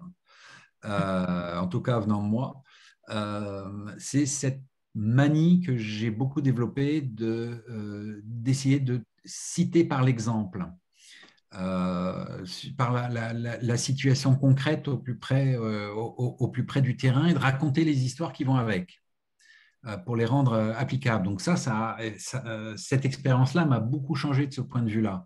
Je n'hésitais plus, comme je pouvais le faire auparavant, à stopper le temps pour et tenter d'extraire un bon élément pédagogique pour l'auditoire ou les personnes qui étaient là, qui étaient là avec moi, ou les personnes auprès de qui j'intervenais en tant que consultant interne, où là, j'essayais de leur faire voir un aspect étonnant, intéressant, en arrêtant le temps. Et ça, c'est clairement quelque chose qui m'est venu de mon contact avec les équipes Toyota et les managers Toyota en particulier, pour ne citer que cet exemple-là, par exemple. Hein. Ce qui revient, la question de Christophe est du même ordre. Hein, c'est est-ce qu'en gros, tu es devenu un ingénieur paysan? Euh, pas, pas beaucoup. Ou tu es devenu les deux? Oui, j'ai toujours eu un attrait fort en tant que Français pour les systèmes, bien sûr. Mais j'ai développé à leur contact une forme d'intolérance assez grave par rapport à la mauvaise fabricabilité des concepts. Ça, je dirais que c'est quelque chose qui m'est resté, qui m'est venu encore plus. Disons que je n'étais pas très tolérant. Quand une de nos fonctions était mal produite, tout simplement parce qu'elle était mal conçue, déjà avant de travailler avec Toyota, là, je suis devenu carrément très, très attentif à ce genre de choses. Et en tout cas, j'ai beaucoup insisté auprès des équipes qui me faisaient confiance pour les accompagner dans ces démarches-là, sur l'extraordinaire importance de la fabricabilité et de l'applicabilité. Je vois une question sur le retard sur l'électrique. Oui. Alors là, je vais faire une réponse perso, parce que ce n'est pas tellement dans le sujet et que je ne suis pas un spécialiste de ces questions-là. Moi, ce que j'ai constaté chez Toyota, c'est une approche extrêmement prudente. Je ne sais pas s'ils sont de la même opinion que l'a exprimé un jour Carlos Tavares. En tout cas, je me souviens avoir entendu expliquer que peut-être que dans 50 ans, on reprochera à des gens comme à des entreprises comme Stellantis ou d'autres de s'être lancés tête baissée sur le tout électrique, parce que à l'époque, on aura connaissance de choses qu'on ne connaît pas encore aujourd'hui et que peut-être qu'on va vers quelque chose qui n'est pas bon pour la planète, pour la planète, pour les personnes, pour la société en général, mais qu'on ne le sait pas encore. Je crois que Toyota est extrêmement prudent par rapport à ça. Et en particulier, moi, je me souviens qu'on avait un peu discuté de concepts, d'hybridation, même si ça ne concernait pas du tout notre projet, un petit peu à bâton rompu. Ils sont terriblement conscients du fait que rouler à l'électrique, ça impose de charger des véhicules avec de l'électricité qui peut être produite de manière plus ou moins carbonée. Donc ça, ils en étaient effectivement c'est un débat très conscients et ça les a toujours rendus très, très, très, très prudents par rapport à ça. Et puis, alors là encore, je ne fais qu'agiter une opinion personnelle, hein, et elle n'est pas éclairée parce que je ne suis pas un spécialiste. Je pense qu'ils croyaient beaucoup dans la versatilité de la notion d'hybridation, c'est-à-dire on offre aux clients un peu du meilleur des deux mondes et la possibilité de recharger en freinant ou dans les descentes, et puis la possibilité d'avoir de plus en plus d'autonomie en mode zéro émission, mais sans le couper de la possibilité de faire de longs trajets qui étaient encore inatteignables à l'époque. Hein, on parlait d'autonomie de à peine quelques centaines de kilomètres. Ouais. Quelques, c'était plutôt 100. Hein. Bon, les choses changent beaucoup de ce point de vue-là. Alors, je ne suis pas persuadé qu'il... alors, retard, oui, c'est un retard de fait, parce qu'en fait, je crois que c'est de la prudence. Moi, je l'interprète plus comme de la prudence. D'autres questions? D'autres réactions? Michael nous a fait un petit commentaire sur la faisabilité du lean. Je ne sais pas si tu as vu ça. Oui, oui, oui. Alain. Voilà, Alain. Ouais, c'est plus pour un commentaire. Donc, j'ai Très bien. beaucoup apprécié le livre parce que je suis fondu de Lean Engineering et aussi parce que ça me rappelle, à l'époque, on était fournisseur de PSA de Peugeot et on était fournisseur majeur. On faisait les stands et on a fait le lancement de la 107. Je ne me rappelle plus si c'était à Paris, à Genève ou à Francfort, mais on avait fait le lancement de la 107. Un bon souvenir. Ouais, c'était des très bons souvenirs à l'époque. Ça n'a pas forcément été le meilleur souvenir pour les fournisseurs de ce projet. J'en suis parfaitement conscient. Parce que vous alliez, et je pense qu'Alain pourra en parler bien mieux que moi-même, mais PSA passait en tout cas à l'époque pour acheter de manière assez agressive, au sens, pas au sens je vous crie dessus, mais au sens des achats puissants et des négociations difficiles. Donc vous alliez cette réputation qu'avait le groupe PSA à l'époque à une réputation de grande rigueur technique de l'ingénierie Toyota. Et il y a quelques partenaires équipementiers qui m'ont dit ça n'a pas été des vacances, votre projet, hein, de ce point de vue. Mais ça reste c'est quelque chose d'intéressant. Et en tout cas, moi, ce qui m'avait frappé, c'est le grand respect de nos partenaires vis-à-vis des ingénieurs Toyota. C'était frappant. Oui, c'est encore une fois, ils travaillent sérieusement et du coup, ils sont pris au sérieux. Oui. Dominique, nous avons croisé en début d'émission, nous a dit que ça lui rappelait des bons souvenirs. Oui. Comme quoi, tu vois, il n'a pas été trop traumatisé par tes dérives. Merci Dominique. Et Yann qui nous dit, Toutou. Ah oui, j'y ai pensé tout à l'heure, effectivement. Les quelques minutes dans l'OBA ont-elles été aussi transformatives que semble penser Yoshimura-san? Oui, effectivement. Pour juste le reposer, oui. on voit dans un passage où tu as l'occasion de rentrer dans une OBA qui t'était normalement interdite. Et Non, donc, pas vraiment interdite, mais ouais, bon. mais en tout cas, pas trop accessible. Oui, pas trop accessible. Oui, disons que c'était mon premier contact, effectivement. Et là encore, il y a des personnes autour de la table qui pourraient, si on avait le temps, témoigner que la mise en place d'aires de management visuel, d'OBEIA, en R&D chez PSA, ça a été vraiment une initiative extrêmement vigoureuse. Et je pense qu'il a plutôt pas mal porté ses fruits. Ça a été un des points positifs, que ce soit en OBEIA de management de projet ou en OBEIA sur les fonctions techniques elles-mêmes, ou même les unités élémentaires de conception, hein, les bureaux d'études au niveau le plus élémentaire. Ça a été vraiment fondateur. Oui, ça a été transformateur. Très bien. Sophie, qui est arrivée. Comment on peut innover si on est obsédé par le respect du standard? Ce n'est pas la question de Sophie, mais on va répondre à celle-là. Pardon, bonjour Sophie. C'est une super bonne question, ça. Le respect du standard n'est absolument pas contradictoire avec l'innovation.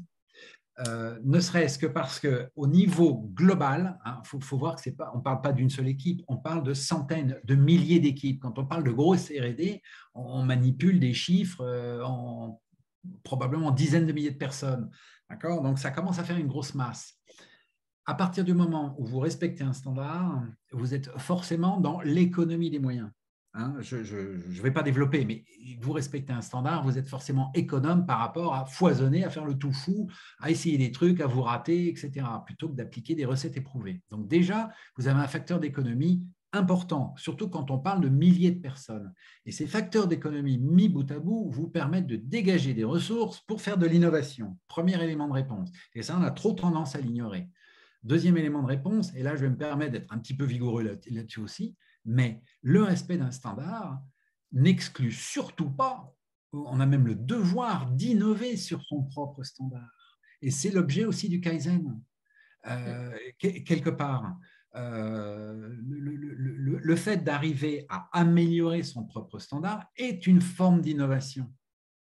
quelque part. Elle n'est pas aussi radicale que l'hydrogène en carburant ou l'hybridation, bien sûr.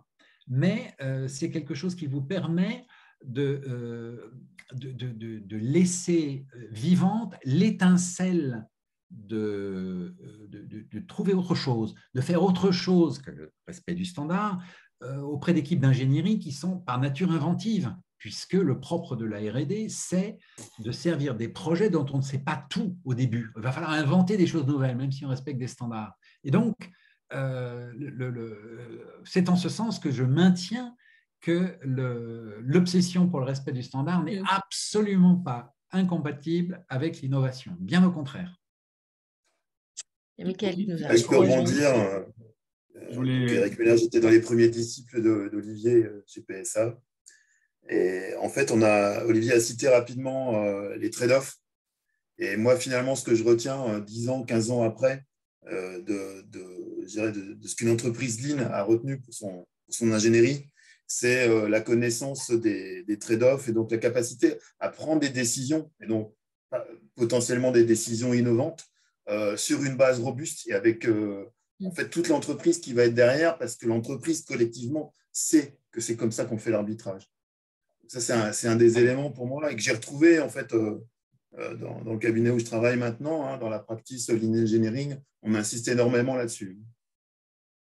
Je trouve que le point qui apparaît peu là-dessus sur la discussion de standard, c'est les 14 générations de Corolla.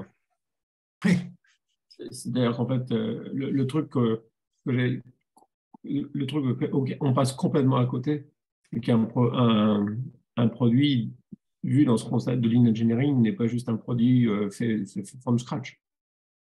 C'est-à-dire les standards, c'est le cumul de l'apprentissage sur des générations et générations de produits. Donc, on revient sur, évidemment, le fixe et flexible. Mais ce qu'on ne comprend pas, nous, c'est que le standard n'est pas une règle désincarnée. Oui. Elle correspond à un produit. Et puis, de la même manière qu'on ne peut pas savoir dans quelle quantité d'ennui on est si on n'a pas déjà des standards à respecter, et on ne peut pas mesurer d'amélioration si on n'a pas de référence. De référence. Je dirais que le standard est aussi une façon d'avoir un point d'ancrage sur une connaissance technique partagée dans l'entreprise, comme le disait Eric tout à l'heure, qui permet justement de bien définir que là, oui, on va faire un saut quantique par justement référence aux standards existants. Si vous n'aviez même pas ces standards, vous aurez peut-être un petit peu plus de mal. Alors bien sûr, vous pouvez le définir par rapport à ce que fait la concurrence, ce genre de choses. Mais franchement, c'est une question qui m'a un peu obsédé, la question que pose Christophe, dès le début. Et la réponse a fini vraiment par non pas par me sauter aux yeux, elle m'est apparue progressivement. C'est la grande force du standard, c'est qu'il n'est absolument pas bridant. Bien sûr, on doit le respecter, mais ça ne s'est pas servi les organisations ou les êtres humains. Je pense qu'on ne prend pas Toyota au sérieux. Non. Je pense qu'on ne prend pas Toyota au sérieux sur leur recherche d'élimination des wastes. Tout ça n'a sens que nous, on ne sait pas dans nos organisations quantifier le coût de la connerie évitée. Ouais.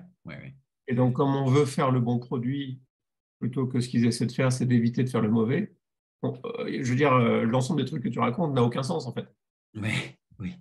Quand tu veux faire le bon produit, tout ça n'a aucun sens, puisqu'on veut faire le bon produit avec tout ce qu'il faut d'innovant pour choper tout le marché. Moi, c'est ce que j'ai toujours vu dans l'automobile, c'est que chaque ingénierie essaie de prendre tout le marché. Pour ça, il faut faire le bon produit. Pour ça, il faut mettre toute l'innovation dedans. Et alors que quand tu le regardes du point de vue… Olivier, tu en sais beaucoup plus que moi là-dessus, mais quand tu le regardes du point de vue de Toyota, il faut réussir la 15e génération de Corolla ou la 16e génération de Corolla, ce qui est quand même la voiture la plus vendue au monde, mais ils n'ont pas du tout le même… Il faut éviter de faire des conneries pour planter. Quand ils t'en parlent, les chief engineers, c'est vachement marrant, ils te disent « je ne veux pas détruire la Corolla ». Ouais. Et c'est quelles sont la liste des conneries qu'il faut faire à éviter pour ne pas casser ce produit magnifique qu'on a à sa 17e génération. Et je pense que c'est très, très différent en termes d'éclairage sur… Tu sais ce que tu disais, Olivier, sur le fait que les moments de Ramsey, les moments de choper toutes les opportunités, de regarder les choses différemment. Et je pense qu'un des trucs où on s'ouvre complètement sur les lignes, c'est qu'ils sont explicites depuis le début sur aller éviter les gaspillages dont on est capable pour ne pas planter le truc, ce qui explique le rapport au standard. Oui, oui. Une chose, je vois une question de Dalila là, sur les OKR. Je ne peux pas vous dire précisément, Dalila, s'ils sont utilisés ou non chez Toyota. Ce que je peux vous dire, c'est que dans la pratique qu'ils ont du Oshinkanri, ce management, la boussole et l'alignement, l'alignement de toute l'organisation au sens noble du terme, c'est-à-dire on fait que tous les vecteurs sont collinéaires et de préférence dans la même direction. Et qu'un service n'œuvre pas dans un sens opposé à un autre, ce qui annulerait l'effort, fait une utilisation assez abondante de manipulation de valeurs d'objectifs et des leviers qui permettent d'agir sur ces objectifs. Donc, dans ce sens, peut-être effectivement qu'ils les utilisent, mais c'est le lien que je fais avec votre question et l'utilisation de OKR chez Toyota, c'est potentiellement par la pratique du Oshinkanri, de l'alignement, ce que j'appelle l'alignement des objectifs. Il y a peut-être une meilleure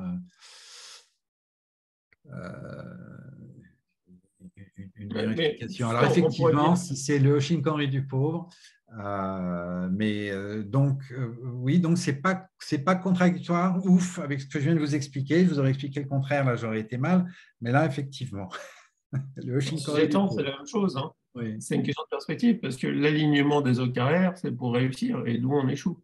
Oui. Ce qui n'est pas du tout pareil du Oshinkanri, qui est dans les challenges les challenges auxquels on répond.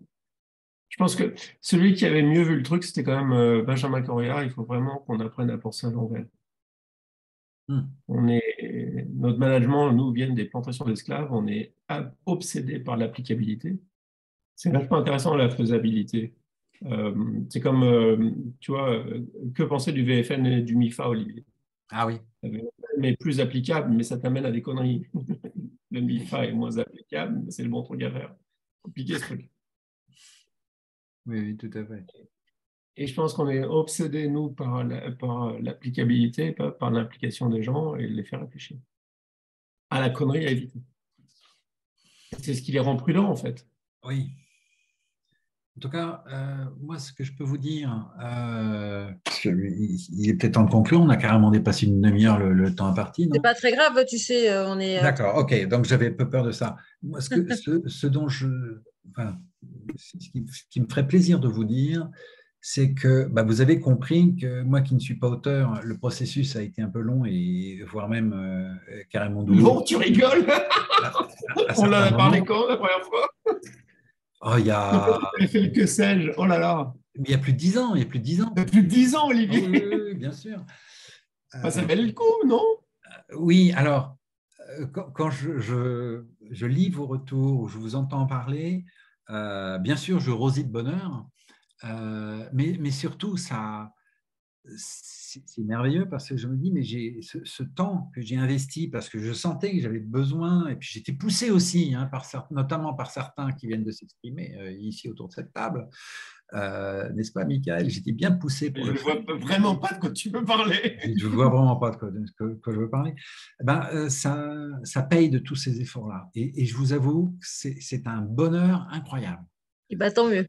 De savoir ça. Et je voulais vous dire que je cherche pas, je vous promets que je ne pêche pas le compliment. Je vous dis simplement que ça fait un plaisir fabuleux parce qu'il y a des moments difficiles et que ça paye bien ces moments-là. Et on s'est dit, ça valait le coup d'en baver.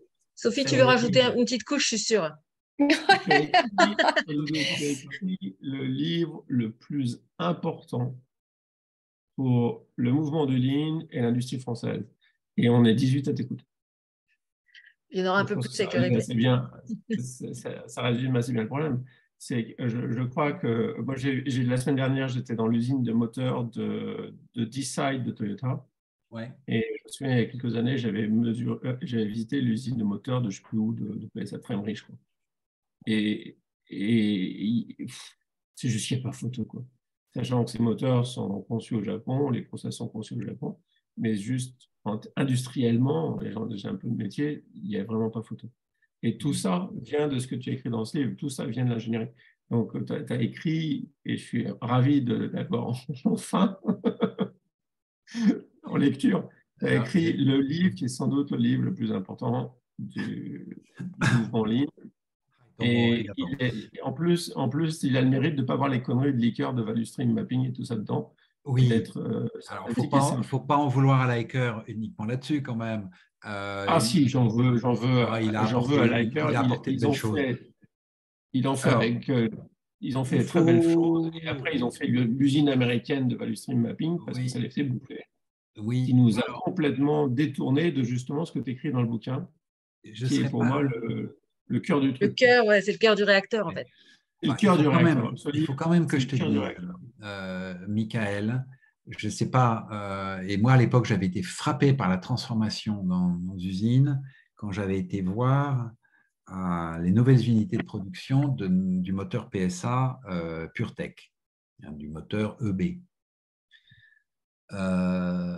Là, même en tant que personnel PSA moi-même, j'ai eu l'immense plaisir de prendre une grosse baffe quand j'ai visité ces toutes nouvelles lignes de production, une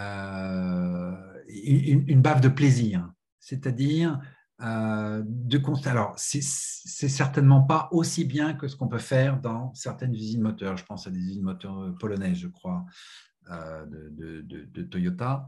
Mais là, on voyait enfin des principes vivants d'une simplicité et qui était profondément engrammée chez les opérateurs et dans leur management, où on sentait vraiment que les gars et les filles, ils étaient motivés parce que le stock, il était au pied de la machine. D'accord ? Et des moyens effectivement de fabrication d'une simplicité extraordinaire, pas sophistiquée du tout. L'usine, c'est la méthode de test de l'ingénierie. Ce que tu as écrit, ce qui est quand même extraordinaire, c'est de voir comment on fait une ingénierie différente, et c'est bien là que ça pêche. Enfin, c'est bien là qu'on a flingué notre industrie. Moi, j'ai vu les constructeurs foutre la pression sur les fournisseurs de façon déraisonnable avec les achats, et le premier endroit où ils ont coupé, c'est l'ingénierie.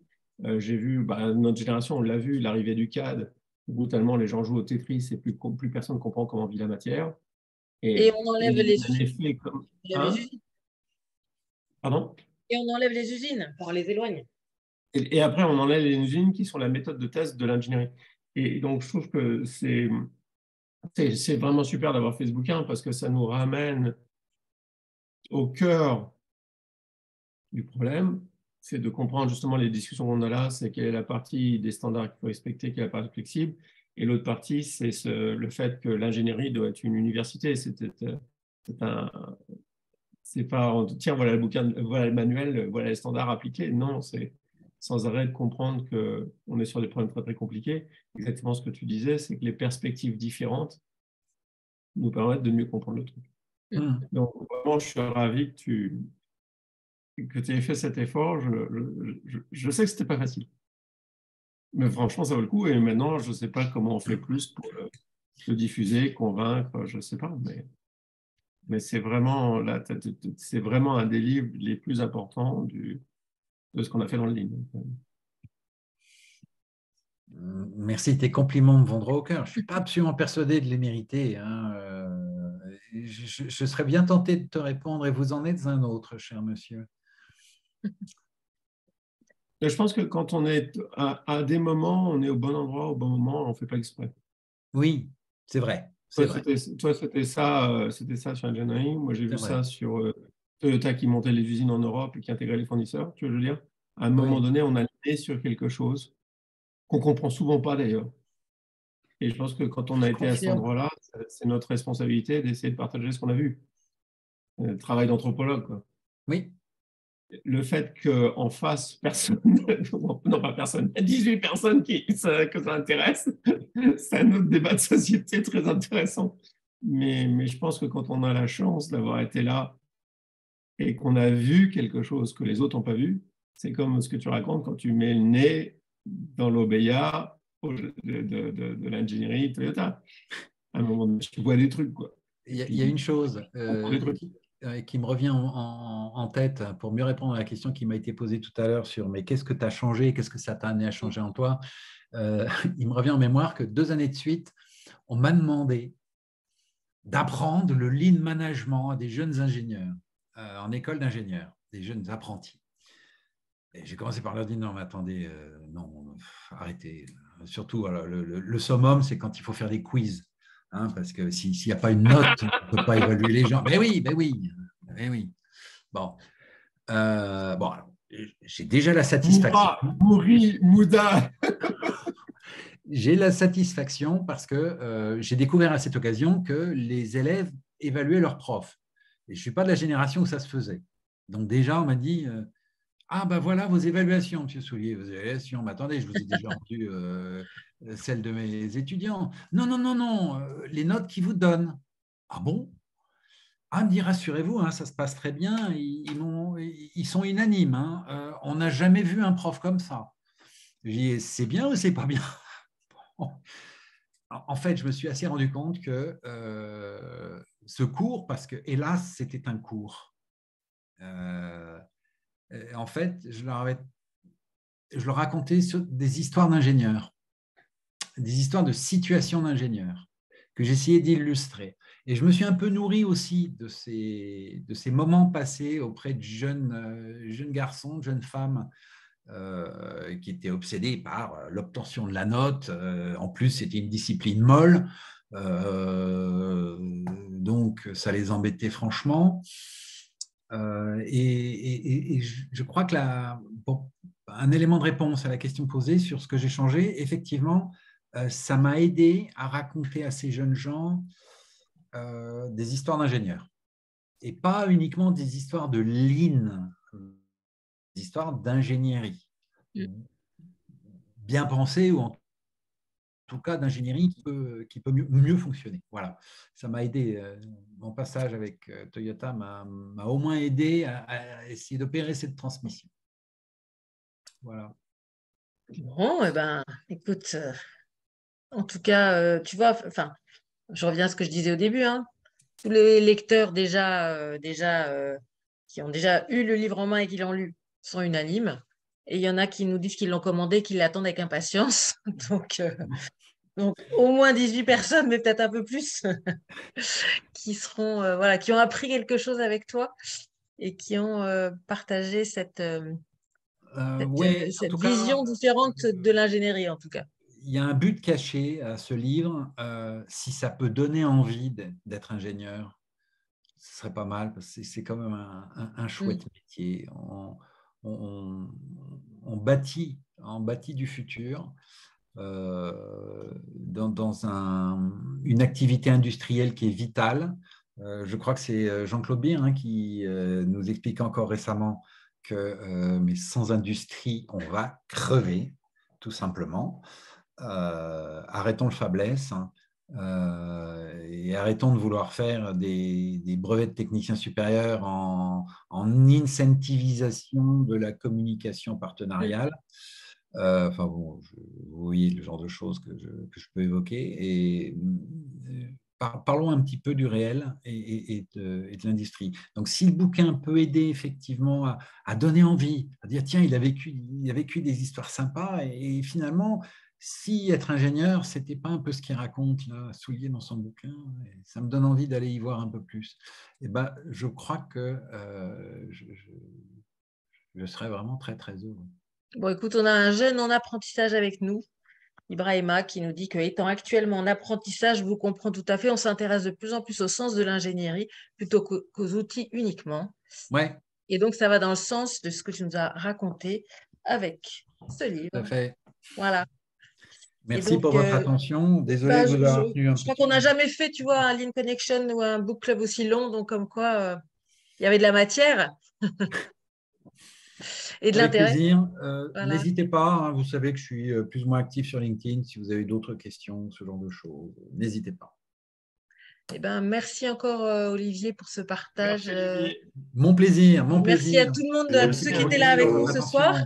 Voilà, pour écouter, pour écouter les histoires d'Olivier, de Merci. Captain Flamme et du Jurassic Park, entre autres. Entre autres.